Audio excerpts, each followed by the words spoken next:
नमस्कार, आपका स्वागत है फटाफट खबरों में। मैं हूं आपके साथ भावना रनौत। आज हम लेकर आए हैं उत्तराखंड के हर छोटे बड़े शहर की सबसे तेज और ताजा खबरें। तो चैनल को सब्सक्राइब कीजिए और वीडियो कहां से देख रहे हैं कमेंट बॉक्स में जरूर बताएं। कांग्रेस ने हमेशा तुष्टीकरण और वोट बैंक चिन्याली सौर से सीएम धामी ने कांग्रेस पर साधा निशाना पीएम मोदी की तारीफी में कही ये बात।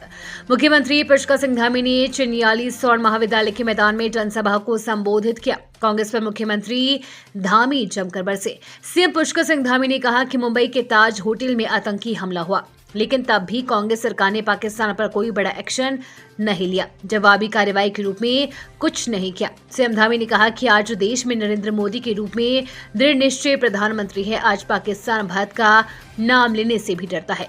सर्जिकल स्ट्राइक को याद कर पाकिस्तान के आतंकी थर थर कांपने लगते हैं।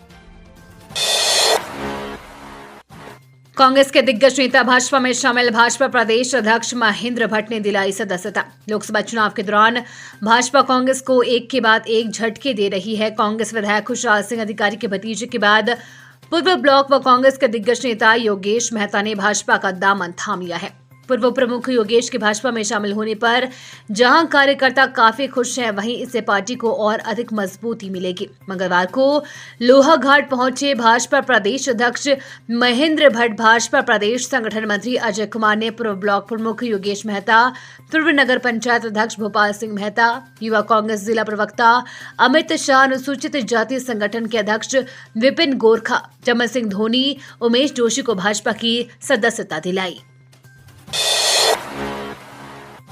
उत्तराखंड में 2 दिनों तक झेलिए चुपती जलती गर्मी, 11 को बारिश के आसार, फिर मिलेगी राहत।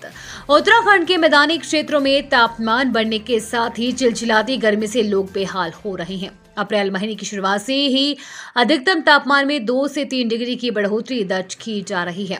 सामान्य से अधिक तापमान दर्ज किया जा रहा है। मौसम विभाग के पूर्वानुमान के अनुसार अभी लोगों को अगले 2 दिनों तक चिलचिलाती गर्मी से राहत नहीं मिलने वाली है। बढ़ती गर्मी के चलते दिन के समय व्यस्त रहने वाली सड़क भी खाली दिखाई देने लगी है। केवल स्कूलों की छुट्टी के समय ही ट्रैफिक ज्यादा बढ़ जाता है। गर्मी के चलते लोगों ने कूलर और एसी का प्रयोग भी करना शुरू कर दिया है। ईद की नमाज को लेकर जारी की गई गाइडलाइन। नैनीताल में इन जगहों पर रहेगा जीरो जोन। ईद की नमाज के दौरान पुराना घोड़ा स्टैंड से मस्जिद तिराहे तक जीरो जोन रहेगा। इस दौरान हाई कोर्ट व काला डूंगी रोड को जाने वाले वाहनों को मलिताल रिक्शा स्टैंड से पंत पार्क डीएसए पार्किंग होते हुए भेजा जाएगा। मंगलवार को कोतवाली में पीस कमेटी की बैठक में ईद की तैयारियों को लेकर लोगों से सुझाव मांगे गए। तय हुआ कि ईद की नमाज हर वर्ष की तरह डीएसए मैदान में की जाएगी। इसके लिए पालिका साफ सफाई की पर्याप्त व्यवस्था रहेगी। श्रद्धालुओं के लिए 10 मई को खुलेंगे गंगोत्री धाम के कपाट। नवरात्र के शुभ अवसर पर घोषित हुई तिथि। विश्व प्रसिद्ध गंगोत्री धाम के कपाट अक्षय तृतीया के पावन पर्व पर 10 मई को 12:25 पर अभिजीत मुहूर्त और अमृत बेला पर खोले जाएंगे। इस अवसर पर गंगा सहस्त्र नाम पाठ किया जाएगा। मंगलवार को श्री पाठ गंगोत्री मंदिर समिति के कार्यालय में कपोटा ध्वान का मुहूर्त निकाला गया। समिति के अध्यक्ष हरीश सेमवाल व सचिव सुरेश सेमवाल ने प्रेस वार्ता कर कपोटा द्वान के तय मुहूर्त की जानकारी दी। वहीं केदारनाथ धाम के कपाट 10 मई को सुबह 7 बजे और बद्रीनाथ धाम के कपाट 12 मई को बहा मुहूर्त में सुबह 6 बजे खुलेंगे। मशीन की चपेट में आकर मजदूर की हुई मौत, कानों में लगी मिली मोबाइल की लीड। रुड़की के झबरेड़ा में सामान के पैकेट उठाने वाली मशीन के नीचे दबकर एक मजदूर की मौत हो गई है। ग्रामीणों ने फैक्ट्री पहुंचकर हंगामा करते हुए सड़क पर जाम लगा दिया। पुलिस ने घटनास्थल पर जाकर स्थिति को संभाला। जानकारी के अनुसार झबरेड़ा थाना क्षेत्र के बूढ़पुर नूरपुर गांव के समीप एक पेपर बनाने की फैक्ट्री है। बूढ़पुर निवासी सोहित इसी फैक्ट्री में नौकरी करता था। सोमवार को उसकी रात की ड्यूटी चल रही थी। देर रात वो कानों में मोबाइल की लीड लगाकर कार्टन के पैकेट बिछाकर लेट गया। इसी दौरान पेपर के पैकेट उठाने वाली ट्रैक्स मशीन ने पैकेट उठाए तो मजदूर मशीन की चपेट में आकर उसके नीचे दब गया, जिससे उसकी मौत हो गई।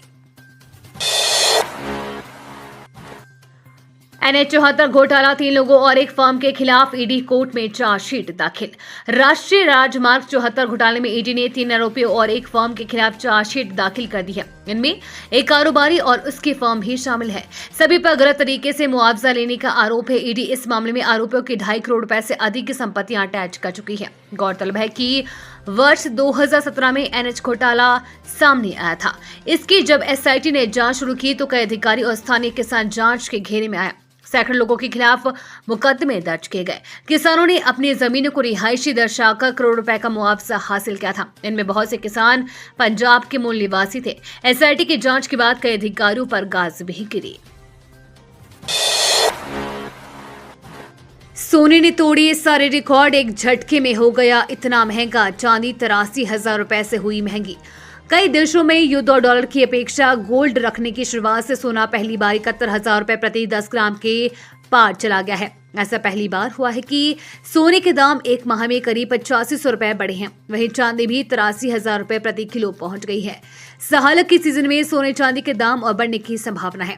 सराफा कारोबारी राजेश अग्रवाल ने बताया कि वर्तमान में 24 कैरेट सोना प्रति 10 ग्राम 71,300 रुपए और चांदी 83,000 रुपए किलो हो गई है। बताया गया है कि महीने में चांदी 8,000 और सोने के दाम में 8500 रुपए का इजाफा हुआ है। हत्यारों के न हाथ कांपे थे, न अंदर बैठा जमीर हिला। हैवानियत की सारी हदें पार कर दी। 10 साल बाद आया फैसला। बनबसा के धस्माना अस्पताल के फार्मासिस्ट विजयपाल गंगवार और नर्स निशा हत्याकांड में 10 साल बाद फैसला आया है। अस्पताल के संचालक आशीष धस्माना और ड्राइवर इदरीस अहमद को आजीवन कारावास की सजा सुनाई गई है। विजय और निशा के परिजन 10 साल से न्याय की आस लगाए बैठे थे।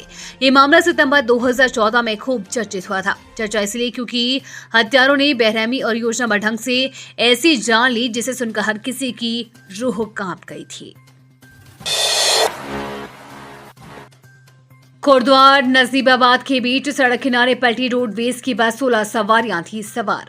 कोटद्वार नजीबाबाद के बीच उत्तराखंड रोडवेज की बस सड़क के किनारे पलट गई। बस में 15 से 16 लोग घायल बताए जा रहे हैं। घायलों को कोटद्वार अस्पताल में भर्ती कराया गया है। 10 दिन में दूसरी बार हरकी पौड़ी क्षेत्र में 1 साल का बच्चा अगवा, 2 संदिग्ध कैमरे में कैद। हरकी पौड़ी क्षेत्र से लगातार बच्चे अगवा होने की घटनाएं पुलिस की सिरदर्दी बढ़ा रही है। बीते सप्ताह 3 साल के बच्चे के अपहरण के मामले का खुलासा कर आरोपी को गिरफ्तार करते हुए बच्चे को बरामद किया ही था कि अब फिर मंगलवार की सुबह 1 साल का बच्चा अगवा कर लिया गया, जिससे पुलिस में भी हड़कंप मच गया है। सीसीटीवी कैमरे में एक महिला सहित 2 संदिग्ध कैद हुए। पुलिस ने आरोपियों की तलाश शुरू कर दी है। SSP प्रमेंद्र सिंह ढोबाल ने बताया कि मामले में आवश्यक निर्देश जारी किए गए हैं। उत्तराखंड बोर्ड 12वीं रिजल्ट इस माह के अंत तक हो सकते हैं घोषित। मूल्यांकन अंतिम दौर में।